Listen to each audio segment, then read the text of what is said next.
So you know how McDonald's is like we're not going to be in Russia anymore? The first of the former McDonald's restaurants in Russia has opened in. This is hilarious. Moscow under a new name, which translates as McDoyles. They opened a bunch of McDoyles from coming to America. McDowell's. McDowell's, sorry. McDowell's, McDowell's, yeah. McDowell's. They got the Big Mac. Yeah. We got the Big Mick. And that's it. The US chain pulled out of the country last month following the invasion of Ukraine. Russia continues to face a whole raft of international sanctions which have hit its economy hard.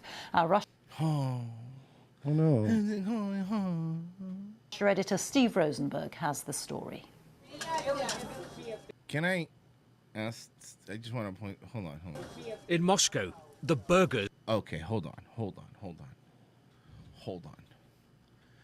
Look, I'm fat. And Mersh, you're a McDonald's connoisseur just like I am. I love McDonald's. Haven't had it in so long. No, I know. But the one thing that hasn't changed since we were a kid is the McDonald's burger. We know what it looks like. That's a McDonald's burger. Yes. McDonald's, these motherfuckers, McDonald's is probably still supplying them with the meat. Probably. Just not using their name. They're using Russia's a different company, Fanta. like whatever their company. Russia's Fanta, yeah. Meat Co. In Moscow, the burgers are back. This was McDonald's. Not anymore. The US fast food giant has left Russia in protest at the invasion of Ukraine. And it's This sold. is the perfect example. I love this so much. This is the perfect analogy for how our handling of this situation has been going in every category, right? Whether it's energy supply, money value, now even the burger. Like they literally just went, yeah, well, guess what? No more McDonald's for you, and they left. And some Russian guy said, okay, now I own all these McDonald's. We'll call it McDowell's. Okay, And sell they have burger. onion rings. They just made it better. So now the only person not making money is McDonald's. Correct. No, McDonald's is. You're selling them the food. Well, but not as much. Right. They're not making the retail money. Like, Right, of course. McDonald's is the one taking the hit. The Russians are back to making money selling burgers. This is what's been happening to us every time we do this. all its restaurants here, more than 800 to a local company. The uniforms are even the same uniforms. Oh, the logo is also the Golden Arches. Oh, my God. They barely changed the logo, too. On are the Golden Arches.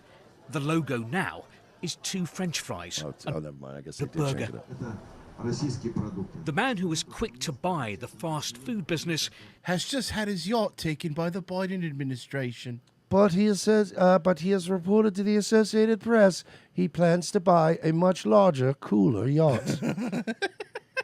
is Siberian tycoon Alexander Govor. By the way, Siberian Tycoon was one of the worst roller coaster tycoon spin-off games I've ever played. Dude, You're you just couldn't in a get frozen customers. tundra. Yeah, It's a frozen tundra. You never got customers. It was the worst. No matter how cool you made the park. It was terrible. Nobody was there. came. No. Didn't have to pay the work. That was the people working. That was pretty cool. There'll be no more Big Macs or McFlurries here. It's a pity, because they were the most popular items. But not for me, because now I don't have to pay a franchising fee like I was doing before. Oh God, didn't have to pay a franchise. What do you fee, think? Why do you think I've been paying? The McDonald's got fucked. No, because a lot of them are corporate. A lot of them were corporate, so there was no franchise, right? A lot of the Russian McDonald's were corporate, so there wasn't a third party like here. There was just the corporate McDonald's owned that McDonald's, and they hired. Yeah, but I heard he gobbled up a lot of the corporate. Yeah, he gobbled everything up. Yeah. So they just that's what I was saying earlier. This is a perfect analogy for how this war is going.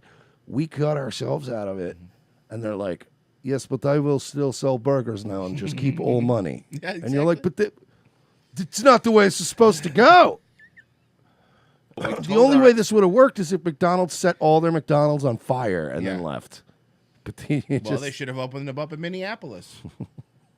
But to find replacements that are just as good or even better. Probably better. The customers we spoke to were loving it.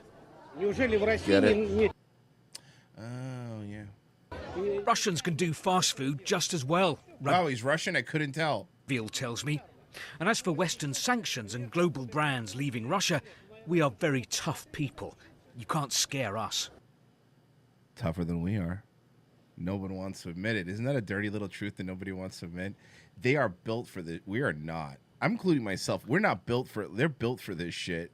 The only thing that we beat them with before was our innovation. And like being free. Like the fact that there was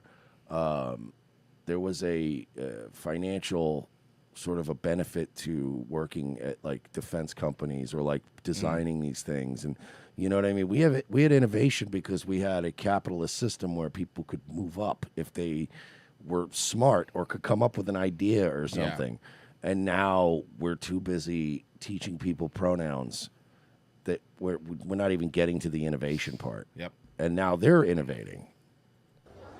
When the very first McDonald's restaurant opened right here 32 years ago, that was a hugely powerful symbol, a symbol of Russia embracing Western culture, Western ideas, Western food. What's happening here today with the departure of McDonald's and its Russian replacement, well, that's a symbol too, but a symbol of how Russia and the West are now moving apart. And also, oddly enough, for some reason, rates of cancer have dropped dramatically in Russia. Obesity's We dropped. can't figure out why everyone is skinnier and cancer-free. Over in the Kremlin, no burgers, but a hefty serving of patriotism. I mean, I'm pretty sure Putin could get a burger if he wanted to. It's Putin. I can have a burger. President. Они рождались и крепли на... At an awards ceremony, Vladimir Putin called on Russians to unite and to devote themselves to the motherland. But he'll know that Western sanctions are having an impact. On us. Here's one example. Russian TV reports that due to sanctions, Russian car makers can't import key components. So the new Lada's being made without any airbags or an anti-lock braking system. Oh, no. Oh, no. It's the end of Russia as we know it. They'll be fine. Come on. They just got power steering 5 months ago anyway. They don't know what they don't care. Honestly, up until this, I thought everything, because the only way I know Russia is through security footage, so I thought everything in Russia was just black and white. Driver Nikita thinks the Russian economy is in... The communist car that Russians used to drive up until like the Yugo. Early 90s, the driver's side door only locked from the inside and the passenger door only locked from the outside. I love it. It had a manual pump for the windshield washer fluid, and their gas gauge was a dipstick. I know. It looked like a turkey baster to squidge the water. Dude, these guys, they smoke cigarettes, drink vodka, and bare knuckle fight in the snow. And then live to 98. In the Siberian tundra. These people can teach giant bears how to play the accordion. I wouldn't fuck with these people. But we are. For a bumpy ride. The prices in rubles, they Uber driver. became ridiculously high. Yeah. So for the taxi business now, it's gone. We don't have new cars. We have to use old ones. Russians. So you're like every Puerto Rican Uber driver in Kissimmee. I know. And relax. I'm sure China will be happy soon to supply you with your airbags. And they're just gonna make brakes. knockoff versions of our cars anyway. Won't relish the prospects of economic pain. But so far, the Kremlin shows no sign of changing course. Their restaurants are literally busier than ours. Because their lockdowns weren't as bad for COVID. That's what I mean. Like their restaurants are more full than ours are. It's just fucking.